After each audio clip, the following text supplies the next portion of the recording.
Arc Raiders just dropped its biggest update so far, and as we run through the full patch notes today with gameplay of some of these changes in the Cold Snap update, I wanted to highlight particularly 12 things that I think are massive changes that they've snuck into these patch notes that you might not have even seen. So let's jump straight into it. We're going to run through everything in here, and I'll mention some of the most important things as we go through. But if there's anything that you think might have been overlooked, let me know down in the comments. So obviously the highlight of this update is Cold Snap. This map condition is going to rotate through Buried City, Spaceport, Blue Gate, and Dam on an hour timer, so you're going to be able to play it on those maps. And when it's active, you'll be playing on this full snowy map. There's also a cold effect in place, so when you're moving around outside, you'll gradually see your screen frosting up, your player will get gradually covered in snow, and after a little bit of time, you'll actually start to take damage quite rapidly from those cold effects, and you need to go inside and let yourself warm up in order to mitigate that. In the patch highlights here, we can see a few bits. One of those is one of my favorite things. A skill tree reset has been added, but this isn't free. You need to pay for this, and we'll talk about that a little bit later in the patch notes. Also, an option to toggle aim down sights has been added,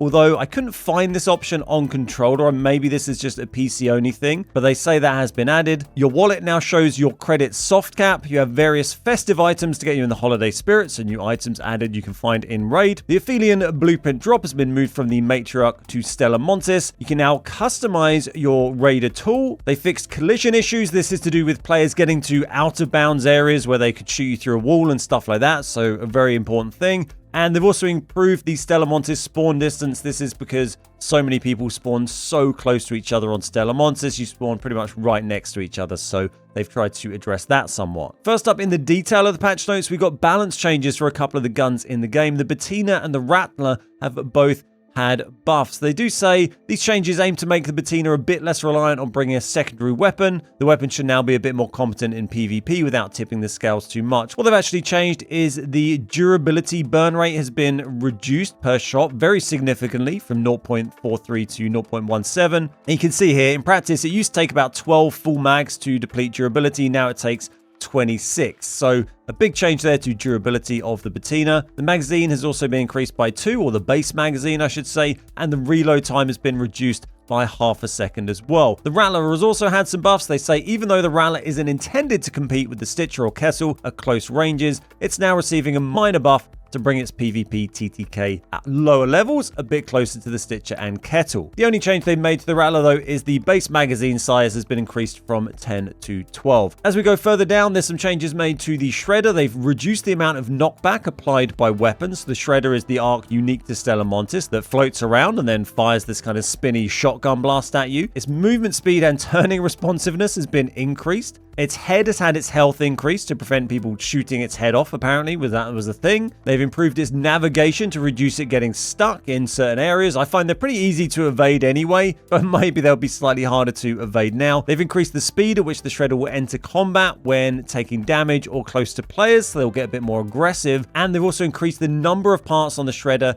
that can be individually destroyed. Further down into the thick of it, this is where some really interesting little things hidden away. There's now achievements added in the Epic Store. There's a load of animation changes. Won't worry about those too much. They're mostly just little fixes to stop little janky things, like interactions now end correctly when performing a dodge roll. I won't read through all of these. They fixed some issues with Arc, where you would be able to use deployables attached to enemies and cause them to clip out of bounds when shot. They fixed an issue with the Sentinel, where the laser didn't reach the targeted player over greater distances. I don't know if this means they've actually increased the range of the Sentinel, because you'll notice sometimes you can be looked at one, you'll see its laser pointing at you, but it doesn't get anywhere near you. It's just looking at you from miles away, but you're out of range. I don't know if that laser is going to be able to actually see you and shoot you or not. I guess we'll find out when we find one in game. The Surveyor, they've disabled vaulting onto Surveyors, so you can't try and launch yourself off them by standing on it. And then we've also got a bunch of audio changes as well. One of those, though, I think is quite significant. Increased the number of simultaneous footstep sounds, and it increased their priority. So you'll now be able to hear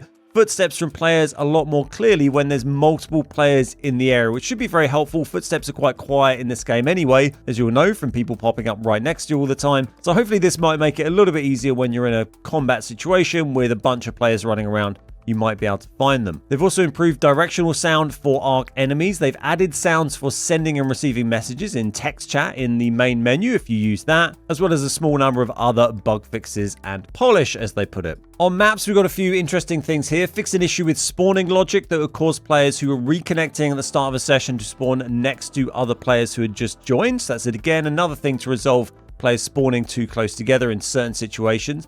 This one is another one I wanted to highlight that I really like.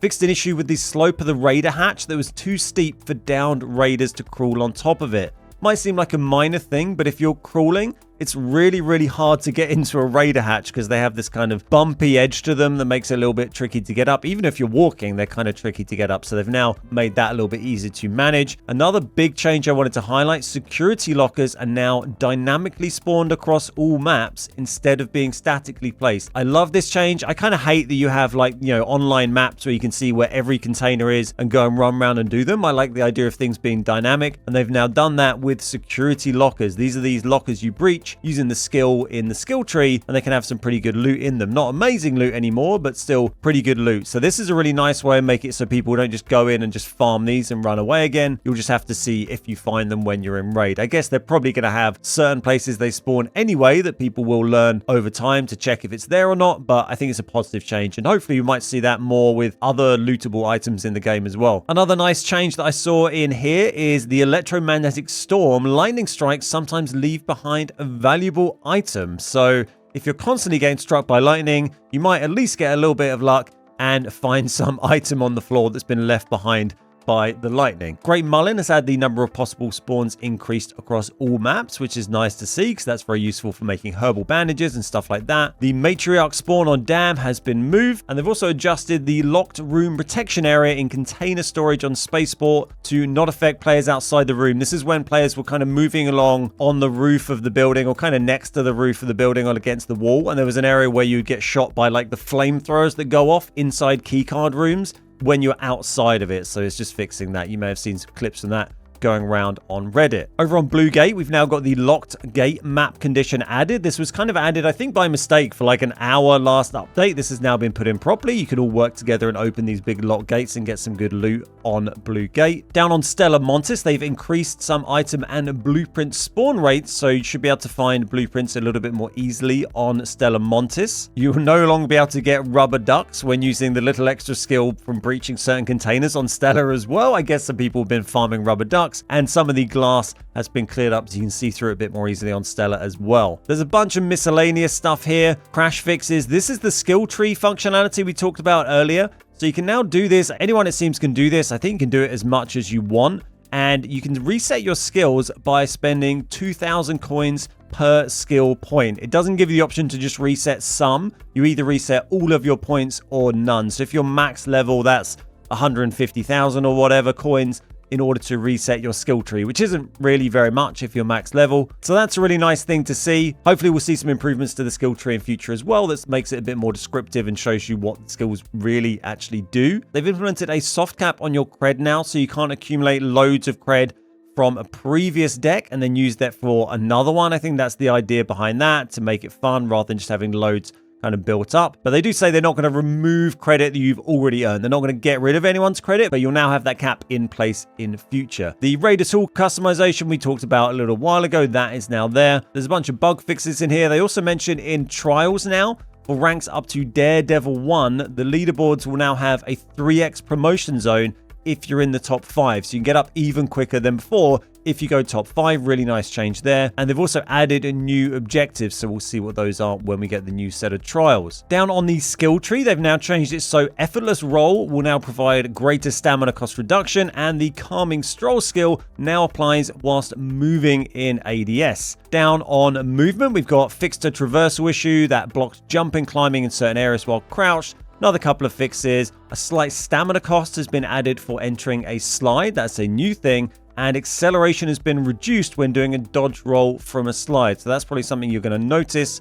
In the UI, we have the option to toggle aim down sights. Like I said earlier, I couldn't find this option on console, so that might just be PC only at the moment. Also on PC, they've added a new cinematic graphics setting for enhanced visuals if you're on a high-end PC. and you want insane graphics. They've made a load of improvements to the codex. It didn't really seem to track stuff very well previously, so that should now work a little bit better. A couple of fixes for console, but nothing too exciting there. Down on customization, you can now rotate your character in the customization screen. You get notifications for recently unlocked items. And then on end of round, thankfully, they've now reduced the frequency of the end of round feedback surveys. They're not going to pop up quite as much, so you won't have to worry about that. In expedition projects, they've made some really nice changes here. You'll notice there's another project shown. This is this new winter event that you can take part in. You'll be able to collect certain items, submit them, get points, and use that to put towards unlocking skins and items and stuff like that. They've now made it so you can track items in the expedition project. If you haven't completed one of them, you'll be able to set items as tracked, and you'll be able to see a lot more information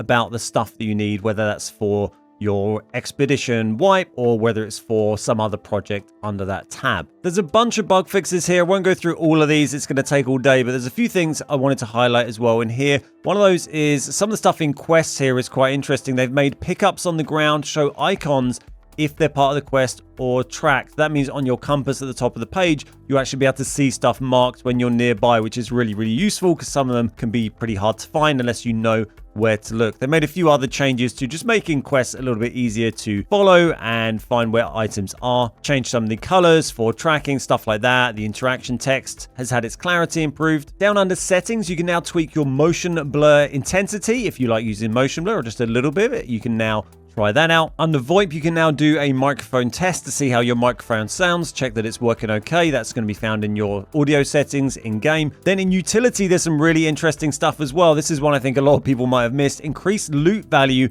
in epic keycard rooms to better reflect their rarities. That's the pink keycards. You're now going to be finding much better loot inside those keycard rooms after today's update. They've also expanded blueprint spawn locations to improve availability in areas that were underrepresented. So you're going to find more blueprints in areas where you didn't find them before. Hopefully, just generally, you'll be able to find more blueprints as well. It seems quite a slow process. Hopefully, we'll see that pick up a little bit. As we go down through this utility list, there's one more item that I wanted to highlight today. Playing an instrument now applies the vibing status to nearby players. I'm not exactly sure what the vibing status does, but if you try playing an instrument near an enemy player, or near a player I should say, they will get the vibing status. Under weapons, we see here that the lighter arc are now pushed back slightly when struck by melee attacks. If you're going to be attacking anyone with melee, you'll notice that. Fix an exploit with shotguns that allowed you to bypass the intended cooldown. That's really nice to see. And then a few bug fixes and changes to quests again here, some of them to make items easier to find, that kind of thing. And that's about it for the day. Thanks so much for watching. Don't forget to stop by the live streams over on Twitch and YouTube if you want to see me playing some Arc Raiders, and check out some other Arc Raiders tips and guides if you need any help with upgrading your workbenches, knowing what to sell, what to recycle, or how to very quickly kill Arc enemies using low tier gear. Thanks so much for watching. My name's Ben, we are the Beard Guys, and I'll see you next time.